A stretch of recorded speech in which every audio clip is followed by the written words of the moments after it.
La chasse au Godard d'Abitibi, c'est le premier film que signe le réalisateur Éric Morin. Ça se déroule à la fin des années 60 et on verra le parcours de 3 personnages qui vont s'entrecroiser et dont le déclencheur est la venue de Jean-Luc Godard à Rouyn-Noranda. C'est avec Sophie Desmarais, Martin Dubreuil. Bienvenue sur le tapis rose de Catherine. Sur mes yeux, le bleu du ciel amer de nos adieux.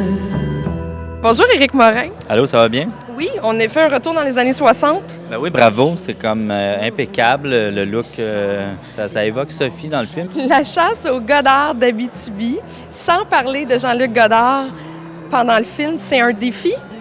Oui, ben c'est une anecdote que j'avais vu que Godard, j'étais à l'école à Concordia à l'époque, j'avais vu que Godard était venu en Abitibi. Fait que j'ai toujours su que pour moi, c'était un sujet qui me représentait. C'était un peu, ça parlait du cinéma que je découvrais au début vingtaine, mais de la région que je quittais aussi pour les études, par le fait même. Fait que j'ai toujours tenu à ce sujet-là. J'aimerais ça partir, sortir de ma petite ville, là, voyager, voir le monde. Quand j'ai vu à l'écran le personnage de Marie, je dis, mon Dieu, il fallait que ce soit Sophie qui incarne ça, Sophie Desmarais, parce que tu aurais été jalouse, sinon ça avait été une autre actrice. Mais honnêtement, je pense que oui. Est-ce que tu trouves que les femmes de cette époque-là étaient magnifiques? En ce moment, j'écoute beaucoup Mad Men, puis je me dis, mais où est-ce qu'ils prennent ce temps-là? Je veux dire, ça n'a aucun bon sens, mettons, le temps qu'ils allouent à faire des cheveux puis se mettre jolies. Ceci dit, c'est très beau à l'écran. Dans la nouvelle vague, les femmes sont pas traitées de façon... c'est pas macho, c'est plus intellectuel. Les intellectuels ne sont pas reconnus pour être macho. C'est comme si l'homme, il met la femme sur un piédestal, mais il accouche pas sur du papier glacé. Là, t'sais. Sophie, c'était une Marie inventée qui était beaucoup fantasmée sur Anna Karina. Là. Je sais que je suis pas original, là, mais tous les étudiants en cinéma tripaient sur Anna Karina. Mais ça C'était une muse de Godard. Ouais, qui était sa femme et sa muse et tout.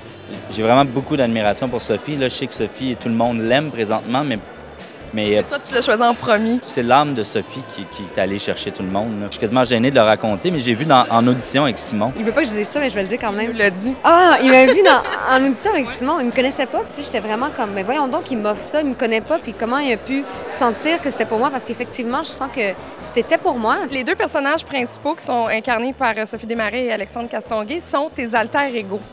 Donc, c'est la partie de toi qui a voulu rester en Abitibi ou qui est revenue en Abitibi et celle qui a voulu quitter pour aller vivre de nouvelles expériences. Oui, ça parle vraiment de moi, mais avec beaucoup de distance. La distance historique et la distance, je dirais, de sexe, le masculin et féminin. En créant 2 personnages, j'étais capable de bien exprimer le côté qui veut rester puis le côté qui veut partir. Mais je dirais quand même que je suis plus près de la jolie jeune fille dans la vingtaine, interprétée par Sophie, que de Michel. Ça, c'est le fun. C'est comme, je trouve ça plus esthétique d'être représenté par Sophie Desmarais que par... Pourquoi? Pourquoi être représenté par une femme? Ben, j'ai plus de distance aussi. Chasse au Godard d'Abitibi prend l'affiche le 1er novembre. C'est un film d'Éric Morin. Bon cinéma. C'est un trip, là. C'est le fun. C'était donc bien belle, puis là, tu le prends personnel, mais c'est pas toi. Mais non, je porte pas de sous-vêtements féminins, inquiétez-vous pas.